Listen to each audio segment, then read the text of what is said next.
Começa agora, Café com Política.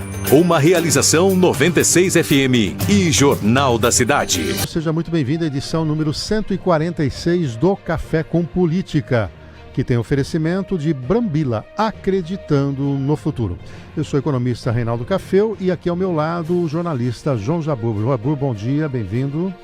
Bom dia, Cafeu. Bom dia a toda a nossa grande audiência. Também comigo o Ricardo Bizarra. Bom dia, Bizarra. Bom dia a todos. Hoje, folga da companhia. Kleber Santos está fora de combate. Sim. Probleminha lá de saúde, repouso absoluto. E hoje recebemos aqui o ex-vereador e ex-deputado estadual, Raul Gonçalves de Paulo. Doutor Raul, bem-vindo, Raul, mais uma vez aqui ao Café com Política. Bom dia a todos os ouvintes aí da 96, bom dia Cafeu, bom dia Jabur, bom dia Bizarra, bom dia o Ivo Leite que está aqui me acompanhando, né? E estamos aí prontos para abrir um debate. Tá tocando um celular aí na mesa, era o seu, né, Raul? Raul, vamos começar com a notícia, né, que o JC trouxe, nós repercutimos aqui também, que é a sua já pré-candidatura a deputado estadual. É isso, já está com a costura fechada lá com o Podemos e já é considerado um pré-candidato, então, para deputado. O Podemos, ele se fortaleceu bastante aí na região, né? Isso anima a gente. Colocou toda a estrutura dele regional à disposição da nossa candidatura. E então a gente, através de uma garantia, né, de recursos financeiros, principalmente, para poder encarar uma candidatura a deputado estadual, nós estamos aí com o nosso nome novamente aí à disposição da cidade de Bauru e região, para que a gente possa aí, né, em vez de assumir um mandato de 42 dias, né, como eu assumi como deputado, quem sabe a gente possa ter lá um representante de uma forma mais presente, né, e poder exigir todos os recursos que a cidade necessita, né? Jabur. Raul, você teve na eleição de 2022 35 mil votos no estado, né, arredondando, 27 mil votos em Bauru. Você vai precisar aumentar, né, para conseguir a vaga direta e não ser o suplente, como foi da outra vez. E nós já temos aí outros pré-candidatos, né? Mais uma vez se coloca aí aquele dilema da pulverização dos votos, do número excessivo de candidaturas. O que é que você está pensando sobre isso? O Podemos com 50, 55 mil votos, ele consegue eleger um deputado estadual. Então o fato de ele ter uma chapa um pouco mais equilibrada, né, faz com que a gente, até com essa votação que você acabou de mencionar, pudéssemos estar de suplente e acabamos assumindo lá por 42 dias até. O Podemos também cresceu muito na região, né? Então você tem vários prefeitos, vereadores em praticamente todas as cidades, e vai ficar à disposição da gente aí praticamente 40 a 50 cidades onde nós vamos poder fazer, né, comitês eleitorais, em alguns locais junto com a deputada Renata Abreu, que ela já tem os seus nichos. Em outros locais vai depender muito se a gente vai ter uma candidatura federal aqui, que isso ainda está para ser decidido, né? Uma candidatura de deputado federal aqui na cidade de Bauru, pelo Podemos. E isso aí vai dar uma força um pouco maior, né? Então, juntamente o partido vai fazer com que essa estrutura fique à disposição da gente. Se nós fizermos 30 mil votos aqui e conseguirmos fazer 20 fora, a gente chega nesse número de 50 mil, né? Nós fizemos 15, né, da última vez. Quem sabe a gente consiga, então, fazer aí uma... Fora da última vez, você fez 8 mil votos, né? Quer dizer, você tem que aumentar bastante agora. Você teve 27 mil votos em Bauru, 35 no total, ou seja, 8 mil votos fora de Bauru. Agora, pra poder com esse novo arco de prefeitos aí, você acha que consegue melhorar o desempenho? Aí a gente consegue buscar esses 20 mil votos fora. Agora, Raul, a gente vem debatendo aqui toda semana que a questão dos partidos, por conta do fundo eleitoral principalmente, tem priorizado mais as candidaturas a deputado federal do que a estadual, né? A estadual dá a impressão que é meio que de aluguel, né? Eu arrumo alguém aí da região, colo o meu nome como federal, esse cara alavanca a minha candidatura, o partido passa a ter relevância, recebe mais verba e o estadual, se der, passa. Isso está sendo trabalhado para não ser uma candidatura. Isso a gente abordou também com o Mandalite a semana passada e vamos abordar com todos que são pré-candidatos a deputado estadual. Não é um fenômeno do Podemos, é um problema geral do país por conta da grana mesmo que vem lá de Brasília. Isso está sendo trabalhado para que efetivamente a sua candidatura tenha essa dimensão que você está colocando agora de ser algo, vamos dizer assim, de preferência do partido e que efetivamente vai jogar muitas fichas na possibilidade da sua eleição? Isso é... A estratégia dos partidos em ter os seus candidatos a federais não é à toa, né? o dinheiro, o fundo partidário, ele é dividido exatamente pelo número de votos que o partido consegue a nível federal. Então, o partido realmente dá essa preferência para ter os candidatos federais, né, para o maior número possível, para atingir o quociente, para poder ter os recursos financeiros lá na frente, né, que é o que está acontecendo agora. O Podemos, existe a possibilidade, inclusive, dele aumentar a quantidade de recursos, né, algumas fusões que estão acontecendo aí, e foi prometido para mim, pelo menos, a mesma quantidade de recursos da última eleição que a gente ficou de suplente.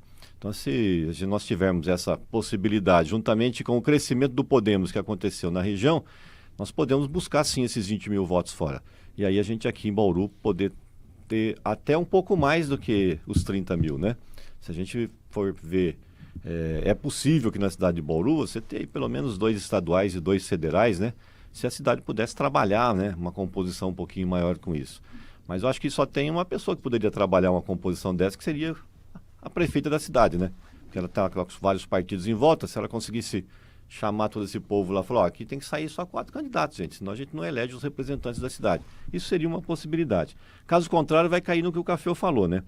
Muitos candidatos federais com dinheiro na mão vão acabar, às vezes, colocando candidatos, entre aspas, fantasma, né? Saindo candidatos a estaduais apenas para dobrar com ele para poder fazer voto. Exatamente. Esse é um problema que existe e vai continuar existindo. A leitura que eu tenho, viu, Jabur, do ponto de vista do que ele colocou da prefeita, é que há um problema ali no PSD, né? Porque o PSD tem potencialmente a candidatura do Júnior Rodrigues, que foi presidente da Câmara, e também do Pradinho, que foi prefeito de Lençóis Paulista. Eles conseguiram anular o Pradinho nesse curto espaço de tempo, porque o Pradinho viria para Bauru. E havia até uma perspectiva dele ter um cargo no Executivo Municipal. Isso conseguiram dar uma brecada. E ainda tem o apoio da prefeita ao próprio Rodrigo Mandaliti. Há um entendimento de que, com a barragem, né, em cima do Prado, o Júnior Rodrigues se fortalece. E aí é um problema de colocar o chapéu em 2 locais, né, que seriam o Júnior Rodrigues e no próprio Mandaliti. Então, E, obviamente, que a gente não pode ser ingênuo, outros partidos lançarão candidatos. A gente sempre faz essa leitura por conta do fundo eleitoral. Eu quero ser candidato a vereador daqui 2 anos, eu me lanço aqui num partido menor e vou morder 1.000 votos, 2.000 votos, que isso acaba... E carrega um federal que vai financiar isso para ele. Exatamente. Então, essa é a leitura. Agora, objetivamente, Raul, você... não é novato na questão de concorrência eleitoral, como você mesmo colocou, ficou como suplente para deputado, você participou de 2 eleições para prefeito, né? Que tipo de aprendizado você teve, principalmente nesse tempos de redes sociais, né? Você está com uma outra visão em relação ao que tipo de estratégia de campanha você tem que fazer. Claro que a pegada para deputado é diferente para prefeito, mas você está de olho em criar uma comunidade, você tem um nicho, você tem uma alavanca que permita dizer, olha, além dos votos que eu já tive, eu tenho condições de conquistar um público novo? As redes sociais, ela tem os 2 lados, né? Um lado ruim e um lado bom, né? O lado ruim são aquelas pessoas que acham que podem falar tudo, né? E fazer de tudo, e depois acabam ganhando alguns processos aí na cabeça e depois ficam mendigando para a gente ter um pouquinho de complacência em relação a isso, né? É um barato isso, né? Que eles acham que pode falar tudo que quer, né? E não é bem assim, né? A justiça está aí, tem mandado pesado em cima dessas situações quando a pessoa vai buscar os seus direitos. Essa que é uma verdade. Então tem esse lado ruim. O lado bom é que você consegue chegar, né, a muita gente, né, com notícias boas e também com notícias ruins, né? Então as notícias assim que são mais de manchete, você vê que o negócio corre que nem uma faísca mesmo, né? O negócio é muito rápido, né? E existem os nichos, né, como você acabou de dizer. Nós temos um deputado federal, hoje é federal no Podemos, que ele ficou 2 mandatos de estaduais, o nicho dele é a causa animal, né? É o Bruno Ganem.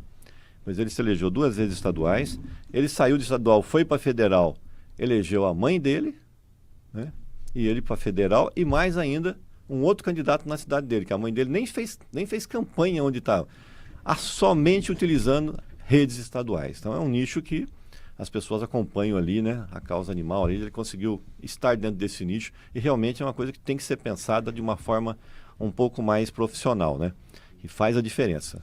Eu tive muito problema com a rede social na última campanha, que nós fomos colocar a nossa campanha através de uma empresa, né? Que ela tinha a base dela fora da cidade. E aí deu um problema sério, rapaz, porque o Facebook interpretou aquilo como uma invasão na minha rede social, brecou. Eu fiquei mais de 30 dias sem redes sociais, porque se você não tomar um certo cuidado, né, você também acaba sendo punido, né, por algumas regras que existem lá e suspeita de fake news aqui, suspeita de não sei o que lá no outro lado. Então essas coisas são importantes. Mas não resta dúvida que nós temos que eleger as bandeiras que a gente vai defender e utilizar as redes sociais de uma forma bem inteligente. Só para fechar esse tema, é que o que está em jogo, Raul, e aí que eu acho que é o pulo do gato, né? Porque a gente vem debatendo isso, aprendendo inclusive nas discussões aqui, quer com o Kleber, quer com outros profissionais da área, que não é só a questão da campanha.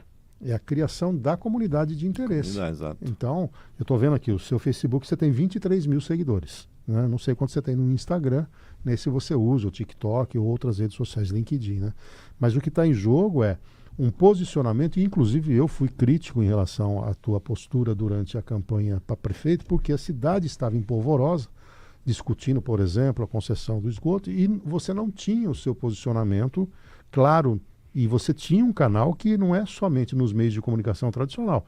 Teve espaço aqui, teve no jornal, teve em outras emissoras, mas é o posicionamento nas redes. Né? Se você pegar o Gaia, que vai sofrer agora aí um processo de impeachment lá, ele diariamente está se posicionando. Sai um problema lá com o Bolsonaro, ele tem uma linha que é em cima. O Nicolas faz a mesma coisa. Vários outros trabalham cotidianamente. Então não é só na época da eleição, é nesse aspecto que eu perguntei se você está se preparando, dedicando um tempo, tendo uma equipe profissional para você ter esses posicionamentos, porque é a partir do seu posicionamento que você vai convencer o bem ou por mal esse eleitor, e você vai estar sujeito sim a um julgamento de quem gosta das suas ideias e quem não gosta das suas ideias. Né? E os fantasmas, né? Que tá cheio de robozinho, né? E aí, como equipe profissional, você também consegue detectar isso. Detectar isso aí. Não, mas o Podemos já fez essa oferta para a gente também, nós estamos nos organizando em relação a tudo isso que você falou. Nós somos uma geração que usava muito pouco, né? Nós nascemos analógicos. Analógicos. Né? Então, o que acontece? Nós temos que fazer essa transição e até editar, né, a gente acaba aprendendo, né? E cada vez vai facilitando mais, né? Porque as coisas vêm vindo pronto e tal. Então, muitas vezes você acaba até fazendo um pouco de produção, nem que for meio caseira, porque você está tendo que entrar nisso. Que é positivo, né? Porque mostra a espontaneidade, né? Mostra aquela também, coisa. É verdade. Sim, verdade. Mas é importante também você ter uma equipe profissional. Eu já sei de candidato a deputado em Bauru que já trabalha com um profissional especialista na internet. A sua imagem, não a campanha em si ainda, mas a sua imagem, a sua inserção em nichos onde ele não tem já deu para perceber. Não, na última sexta-feira aqui no Café com o Político, não, na segunda-feira entrevistamos aqui o Mandalite junto com o Cury, e nós tínhamos aqui 8 assessores acompanhando, tanto todos o deputado com o celular na mão e como o próprio Rodrigo, quer dizer... ele tem uma estrutura, né, que vai querer utilizar. Isso só não basta também, né? Você não, também um pouco mais do que isso para poder... É o que você falou, são os nichos, né? Eu acabei de citar um nicho aí do deputado do Podemos. Você vê, eu tive 250 votos em Duartina na época, ele também teve a mesma quantia e nunca pisou em Duartina. O que o Kleber traz pra gente, né, o Jabur, você tem 3 níveis aí. Você tem o regional, que é você é relevante. Vamos pegar o caso da prefeita Sueli, por exemplo, ela pode ter uma influência regional, o Pradinho. Você tem o temático, aí é causa animal, é um tema, o ambiental é outro, e você tem o ideológico, que é o cara que tem uma pauta que é da direita ou da esquerda, e ele faz. Então, identificar qual é o teu perfil, identificar qual é o nicho que você vai atuar, cria sinergia com o público que você quer atingir. Exato. Se isso não ficar claro, você vai ser um generalista. Generalista vai dar tiro em qualquer outro lugar, mas você não tem certeza de que haverá empatia do eleitor. Né? Regionalmente falando, nós temos aí já uma bandeira importante, né, que seria a bandeira do IANSP, porque eu sempre defendi essa bandeira aí. Ela vem crescendo e você, como deputado, você teria condição mas muito mesmo, de conseguir trazer muito mais recursos para a região. Só para você ter uma ideia, aqui em Bauru você tem 25 mil usuários do IANSP, na cidade de Bauru. Eles estavam indo ser atendidos em São Paulo, fechou um convênio na Benê ou não tem mais isso? Tem lá na Benê, só que a Benê agora já não atende mais só Bauru, né? está atendendo a região inteira. Pra você ter uma ideia, começou lá com seus 300, 400 mil reais de verba na época, hoje já passa dos seus 2,5 milhões de reais por mês a Beneficência consegue atender de IANSP, né? Só que a região toda está vindo para cá também. Então isso é uma coisa importante você conseguir ter. São mais 25 mil que existem na região. Então agora falta assim, muitos especialistas na área. Você tem uma bandeira muito boa de trazer esse público para que eles possam apoiar uma candidatura a deputado, por exemplo, para que você possa fazer uma defesa maior, né, para o funcionário público que depende hoje. Praticamente, eles estão numa faixa etária bastante mais alta, né? Passou de 59 anos de idade hoje, você sabe que o plano de saúde fica um negócio assim exorbitante para qualquer pessoa. Então tem muitas pessoas que são funcionários públicos, que às vezes tinham um convênio, por exemplo, de Unimed, que às vezes não conseguem continuar pagando quando se aposenta. Então é uma bandeira que a gente tem condição, sendo deputado, de fazer com que ela se torne uma realidade na cidade. Só estou citando um item, né? Antes de passar para o Jabor, um abraço ao Natalino da Pousada. Parabeniza aqui pela iniciativa com as entrevistas. Vamos debater os assuntos crônicos de Bauru e região. Um abraço ao Natalino. Jabor. Retomando um pouquinho a questão dos números e do emaranhado de pulverização e da dificuldade que é a eleição para deputado em Bauru. Relembrando aqui, números impressionantes. Em 2022... Café pode ir fazendo umas contas até. Nós tivemos 185 mil votos válidos para os nossos candidatos a deputado estadual. Destes, 86.800 optaram por nomes de fora, um pouco menos de 50%. 98 mil optaram por votar em 22 candidatos a deputado estadual naquela ocasião. É muita gente. Menos de 5 mil para cada um. Menos de 5 mil se fosse fazer uma divisão igualitária. Então não tem, mesmo analisando-se apenas numericamente, e não em termos de proposta, de popularidade dos candidatos, você praticamente, matematicamente, é impossível uma eleição de um deputado sequer nesse quadro, né, de tantas candidaturas. Se continuar com essa mesma questão. Exatamente. O que acontece de diferente, pega lá o caso de Rio Preto, tem todos esses candidatos também. Só que você tem os nomes fortes e o apoio político em torno dele. E as cidades da região ali, eles votam em peso. Votam em peso no candidato. Então eles têm um certo bairrismo, vamos colocar assim, o que acaba mesmo pulverizando, porque é uma realidade de todas as regiões, os nomes fortes. Agora, quando você tem candidatos medianos, muitos. Obviamente, um morde 1.000 aqui, outro morde 1.000 lá e acabou. Aí Mas você vê, só esses votos que foram para fora, né, 86 mil votos, já era suficiente para eleger um candidato a deputado estadual. Só esses votos aí. E uma federal, né? E uma federal, exatamente. Se pensar nas duas questões. E tem, eu acho que tem outra coisa também que a gente tem que começar, inclusive aí viu o Jabur até uma pauta importante para a gente. Quem são esses eleitores de Bauru que estão ficando ausentes? Eu acho que não votam. Que não votam. A abstenção 30%. É muito na grande. Pandemia eu percebi que muitas pessoas idosas não foram votar. Mas, 30% é uma perda muito grande. Mas nas eleições seguintes também manteve-se essa... Não, na passada, 32%. 32%. É muita gente. É um terço do eleitorado, praticamente. É melhor que a gente identifique isso e que o Tribunal de Eleitoral trace o perfil.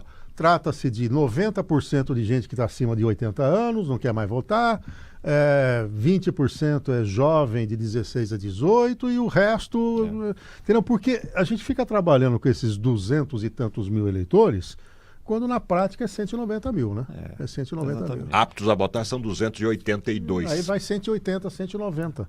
E as pessoas acham que o voto... ele vai votar porque isso aí não interessa para mim, né? Parece que não interessa para ele. Até o momento em que, às vezes, o vizinho dele precisa, o tio, prima, a mãe, o pai, né? Não precisa na área da saúde. O que eu vejo de pessoas me pedindo algumas coisas, né? Eles não entendem que a gente está sem mandato. Não tem como eu ficar exigindo nada do governo estadual, do governo federal, se você não tem um mandato para você fazer essas exigências, né? Colocar o dinheiro no lugar certo para ser utilizado nas coisas corretas, né? Então, você tem hoje um hospital de base que vive ali na linha, né, de poder se manter, ao ponto que você deveria ter ali verbas suplementares para poder dar uma guarida maior, né, na demanda que existe em todas as áreas. Então, tem um pessoal lá que ligou para mim e falou, eu estou ficando cego e ninguém está me chamando. Eu até orientei, entra judicialmente, porque está todo mundo fazendo isso, né, e as pessoas que estão na fila aguardando estão sendo passadas para trás, essa que é a verdade, porque judicializou a medicina de tal forma, né, que não estão tendo acesso, Jambur, As pessoas que estão judicializando passam na frente, porque é uma medida judicial. E aquela outra que às vezes até tem critério técnico e médico para poder fazer a sua cirurgia, estão ficando esperando a ação. Você viu ontem, aprovou lá os seus 50 bilhões de reais praticamente de emendas parlamentares. E mais 11 lá que estão embutidas em outros subterfúgios. Então são 60 bilhões. Pelo que eu li, eles vão sair dos ministérios. Então, praticamente é assim, só vai sair dinheiro de todos esses locais através de verbas pelos deputados. São as indicações dos deputados e senadores. Não vai ter outro jeito desse dinheiro chegar na cidade de Bauru. Se você não tem os deputados eleitos aqui na cidade, você vai ter sim dificuldades em acessar essas verbas. 7h58, vamos fazer um rápido... Só ilustrando o que você acabou de dizer, rápido, um segundo aqui, claro, em termos de números ainda. De fato, nós precisamos de nomes que convençam o nosso eleitorado. Pegando aqui da eleição de 2014 para cá, em 2014, 66% do eleitorado de Bauru votou em candidatos daqui. Em 2018, o número caiu para 62%. E em 2022 para 51%. Então a gente está tendo uma redução dos votos retidos em Bauru, eu acho que muito por conta do que você falou, né? Falta de opções, falta de nomes que empolguem. É isso aí. Então, algo para se pensar. Se você votar, por exemplo, no Bolsonaro para federal, né? Qual é o intuito de fazer um voto desse tipo? Do Eduardo Bolsonaro, você fala. Eduardo Bolsonaro. Ou mesmo você votar, por exemplo, foi ministro lá do Meio Ambiente, esqueci o nome dele. Ricardo Salles. Ricardo Salles, né? Qual é o intuito de ter 6, 7, 8 mil votos na cidade? Então, são 6, 7 mil pessoas que não enxergam a necessidade de ter um deputado dele aqui. É só a parte fisiológica ali, ou às vezes é de protesto, não sei o quê. Entendeu? Mas aí vai naquilo que nós falamos, do ideológico. O ideológico. Então, ele pega aquele 1/3 daquele, ou menos de 1/3, enfim, um percentual de pessoas. Mas está prejudicando a cidade e a região. Aí é outra, é da consciência do eleitor, né? Então. A Carla Zambelli foi a quarta deputada mais votada em Bauru. A quarta. De 22 candidatos, ela foi a quarta. Quer dizer, 22 estadual, mais não sei quantos lá federais. Teve 6 mil votos aqui. Então, com 6 mil votos, eu estaria lá não como suplente, né? Eu estaria lá como titular.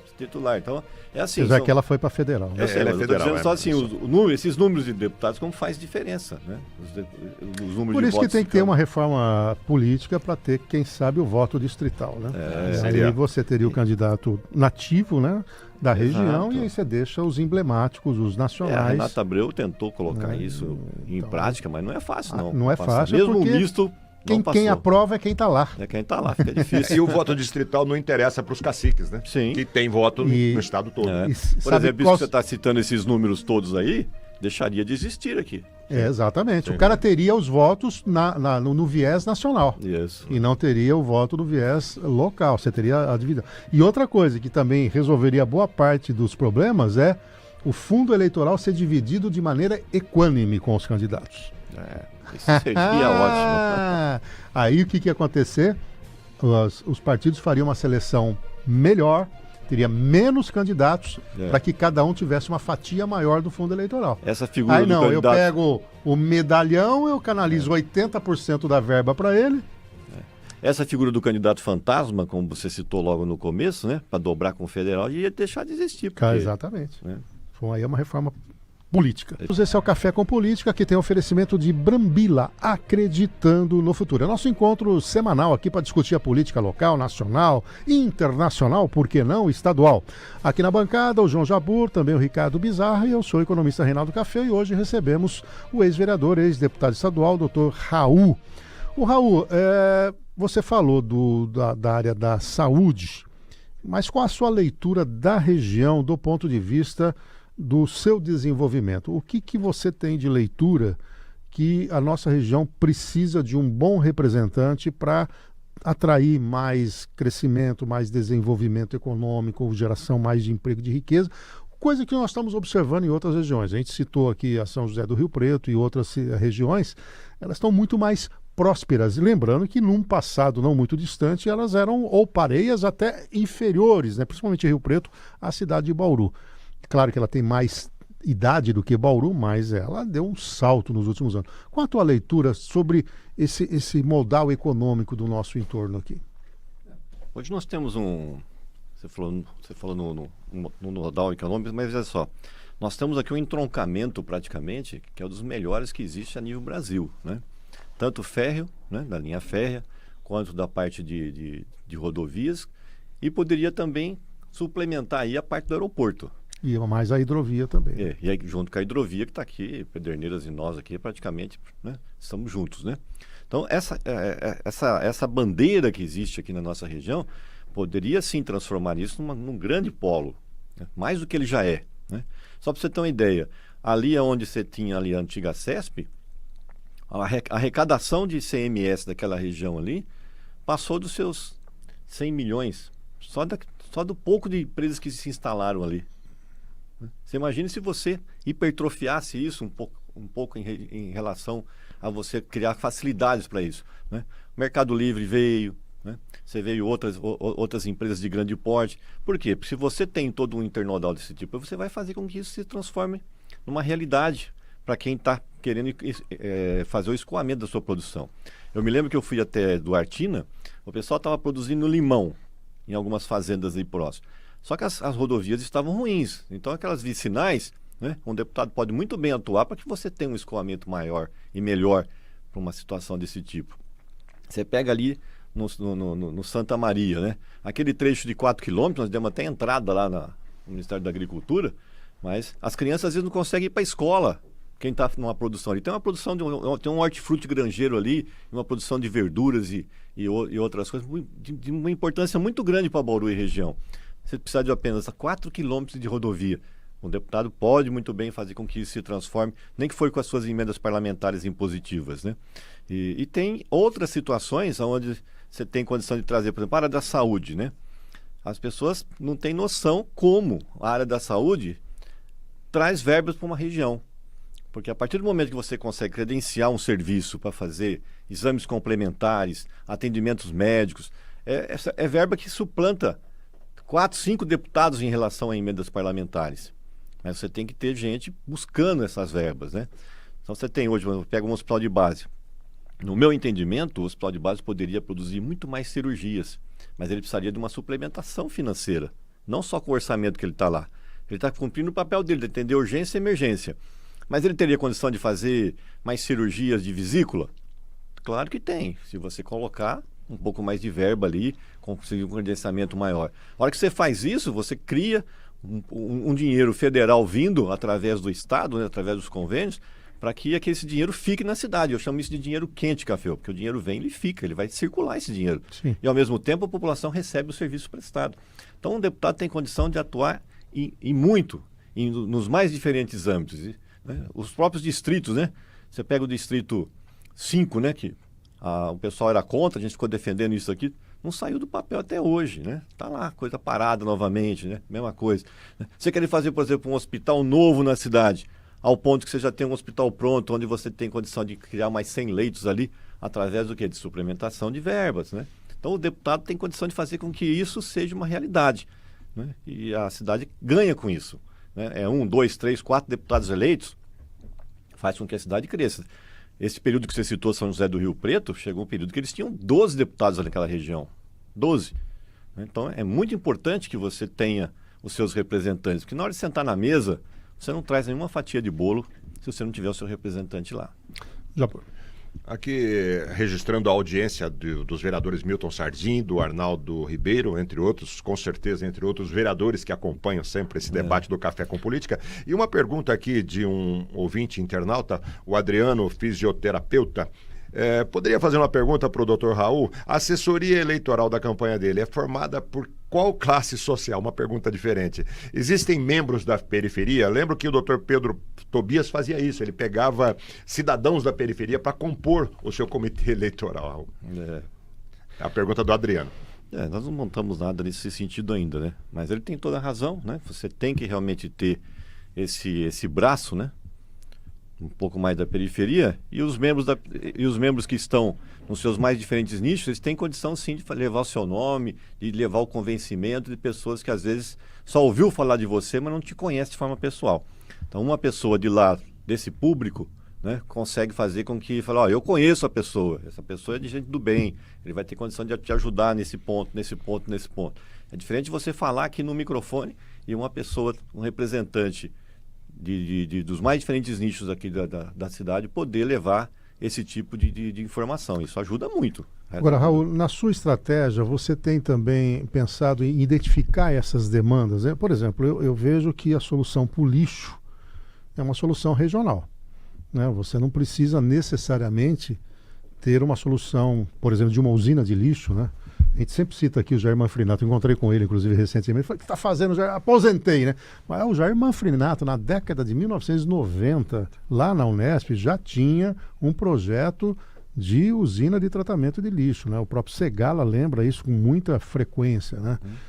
Esse, por exemplo, é um grande gancho regional, né? Porque você teria o equacionamento do destino do lixo para essa, e o que é melhor, né? Geração de emprego ambientalmente correto e, além do que, o subproduto que sai ou o produto que sai do próprio tratamento do lixo. O lixo é dinheiro, né? Estou citando o lixo, mas nós estamos aí com essa questão do tratamento de esgoto travado na cidade. Você falou dos modais, né? A hidrovia precisa ser viabilizada, há uma necessidade de uma interligação do aeroporto com a própria hidrovia. O próprio aeroporto precisa de uma definição, e aí é uma negociação com a concessionária. Dentro do escopo de que você vem trabalhando, você está buscando identificar essas demandas para que não fique só restrito à cidade de Bauru e você pense regionalmente?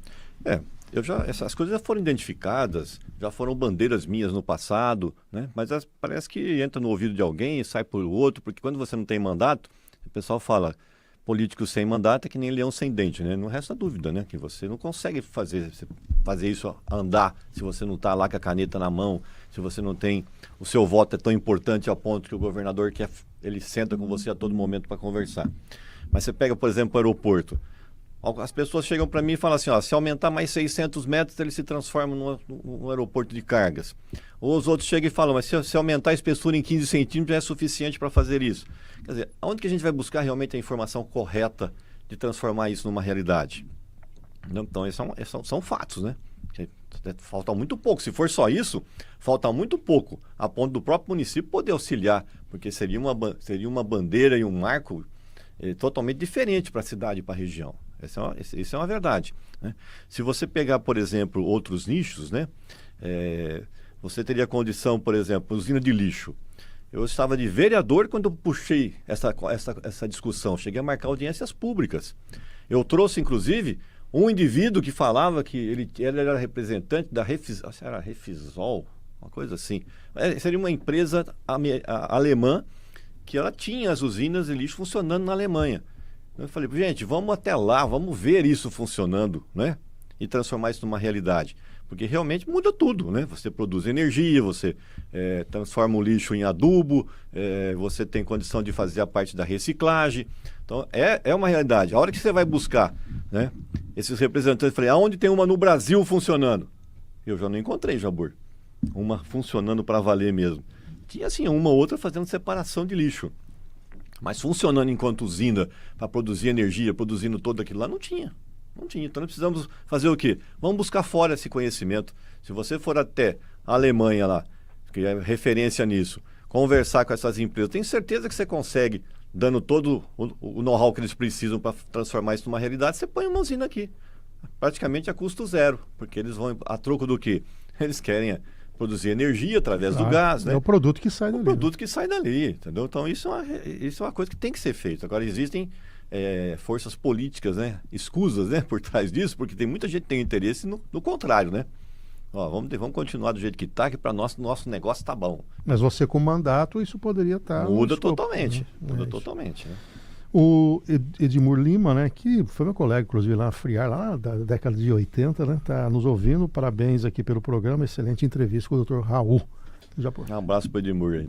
Podemos nacionalizar um pouquinho aqui a nossa discussão, já que estamos na reta final? Podemos e devemos. Queria uma opinião do Dr. Raul sobre um fato do momento que tem gerado muita movimentação aí, que é o projeto de lei de anistia para aqueles envolvidos no 8 de janeiro. Bolsonaro se movimentando, até inclusive ontem ou anteontem procurou o Podemos, que é o seu partido, para conversar e pedir apoio para a votação desse PL lá no Congresso Nacional, para anistiar os acusados, envolvidos e processados lá do 8 de janeiro. E eu queria saber a sua opinião sobre isso, Raul. Que você é favorável a que se anistie ou isso não é negociável, isso não é possível? Não, eu sou favorável que se anistie, né? Num passado não muito distante, se você for buscar nos anais aí, você vai encontrar algumas manifestações de partidos contrários aos governos que estavam da época, com movimentos assim violentos, muito maior que isso. Teve uma vez que fizeram uma movimentação ali na Paulista, não sei se você lembra, né? Sim. Nossa, eles arrebentaram tudo aquilo. Não era um patrimônio público, Não, mas arrebentou. não era um patrimônio público. Mas histórico, teve um movimento na Assembleia Legislativa, teve a MST vários. invadiu também o Congresso. Quer dizer, então já houveram movimentações nesse sentido lá atrás, com vandalismo. Eu sou totalmente contra o vandalismo. Tudo que é exceção, né? Tipo assim, excesso, tanto para a direita quanto para a esquerda, eu sou contra, porque isso para mim não leva a absolutamente nada. A gente respeita, porque são opiniões fisiológicas, né? Mas o excesso, né? E o extremismo, eu acho que é um negócio muito perigoso para ambas as partes, né? Estamos no regime democrático, está aí para acontecer. Agora, ali o que aconteceu, acho que está muito longe de ser um golpe militar, né? Como o pessoal está querendo pintar isso, né? Eu acho que está mais com cara do que, nós temos que anular o Bolsonaro enquanto candidato, né? Qual é a forma de fazer isso? Vão criar um factoide aqui e estão transformando isso a ponto de fazer comemoração da data, né? A coisa aconteceu lá atrás, quando chegou no dia 8 de janeiro, foi lá e comemorar a data como se fosse um fato, né? Um fato assim de antidemocrático. Então, para mim isso é extremismo. Né? Então eu sou contra realmente, muita gente entrou de gaiato nisso, né? São pessoas de bem também, que estavam apenas dando as suas opiniões e estão sofrendo consequências, né? E aquilo que realmente deve ter o poder judiciário ali afincado para poder fazer justiça não está acontecendo, né? Que aí você tem os PCCs da vida, né? Essa violência descomunal com o cidadão de bem, e acontece como se aquilo fosse um negócio, tá aí no seu cotidiano. Eu acho isso muito mais grave, Cafeu. Uhum. Muito mais grave, porque envolve praticamente toda a população. O que existe, né, Jabor e Raul, que a leitura que eu tenho feito é que existe um movimento dessa questão da anistia da esquerda e do governo, cujo alvo é o Bolsonaro. Então, se eu fizer qualquer coisa com a anistia, pode de alguma maneira beneficiar ele. E estão ignorando, né? Essa semana foi curioso, não sei se você acompanhou, Jabor e Raul, um sujeito que é morador de rua. O que ele fez durante as manifestações e os acampamentos? Ele ia para se alimentar. Ele não tinha onde morar, não tinha onde se alimentar, então ele visitava ali. Então ele ficava no entorno. Pô, tem um nicho ali, né? Os caras estão trazendo lanchinho, não sei o quê, eu estou no meio. Aí ele foi preso. Então. Aí deram a tornozeleira para ele, liberaram ele. Ele falou, eu não tenho energia elétrica, eu moro na rua. E aí agora quiseram fazer um acordo com ele. Ele falou, se o senhor pagar 15 mil reais, tá tudo certo. Ele falou, mas eu não tenho dinheiro para comer. Então, existe... Tá sem critério nenhum, concorda? Esses dois universos, inclusive a dosimetria, né? A luz de você atacar a democracia, o cara tá pegando 14 anos. Pega o caso da Lopretti aqui de Bauru, né? Lopretti é o sobrenome dela? Não é Lopretti? Plete. Cida Plete. O que ela fez? Eu conheço pessoas próximas dela. Ela organizou um ônibus para ir para Brasília. 17 anos, ela está na Argentina, foragida lá. O que ela fez? Ela juntou dinheiro de várias pessoas e foi até lá. Ela é uma golpista? Ela queria derrubar o governo? Então, esse tipo de coisa estão misturando.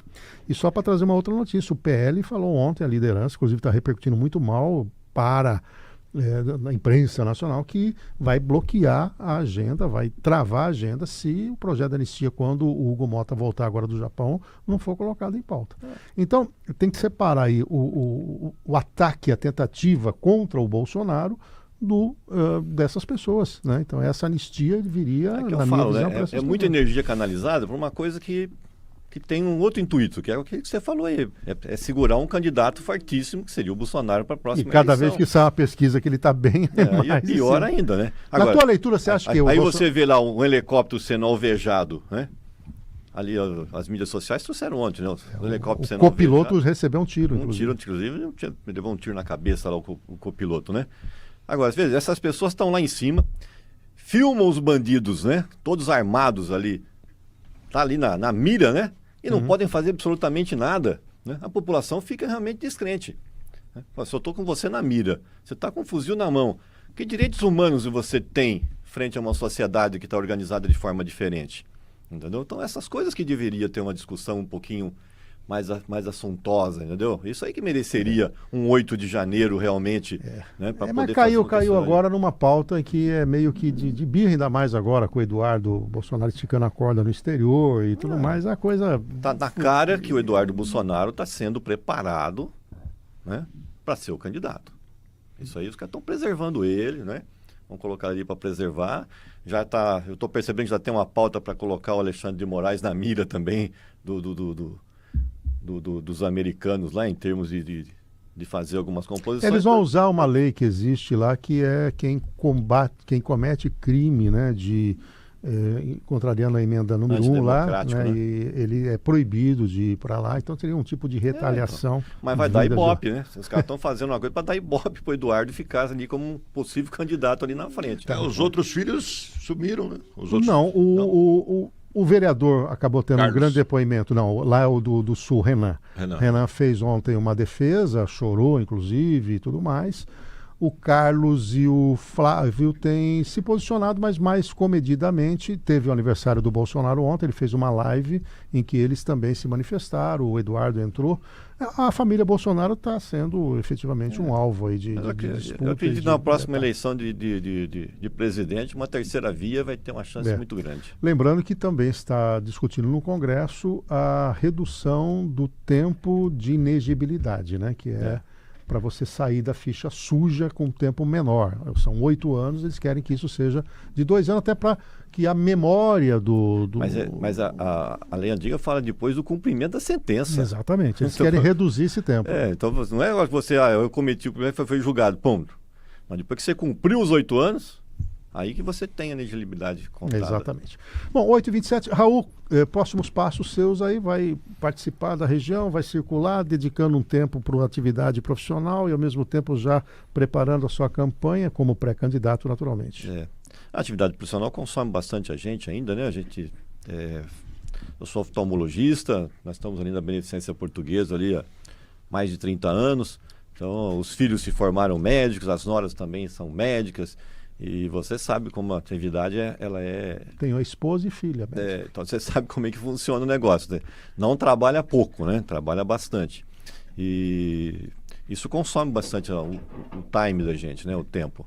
Mas assim, nós estamos organizando o partido agora de forma bem mais antecipada, com 2 anos de antecedência.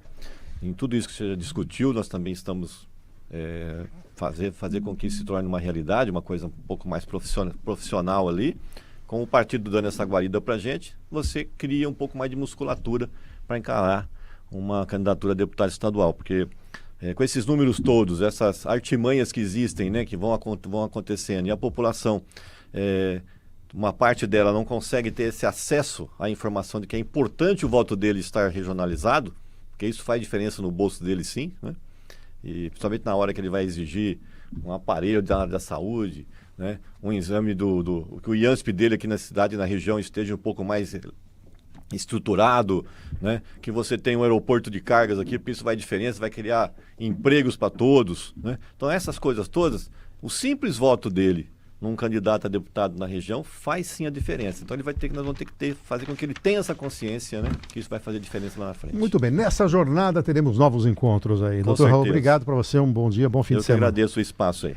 João Jabur, JC prontinho já na reta final, né? Hoje minha coluna já está lá, tá? Já mandei. Quase pronto, quase pronto. Muito trabalho até as 8 da noite ainda, mas vai estar bom esse final de semana. Tem uma surpresa lá, não posso falar, né? É surpresa.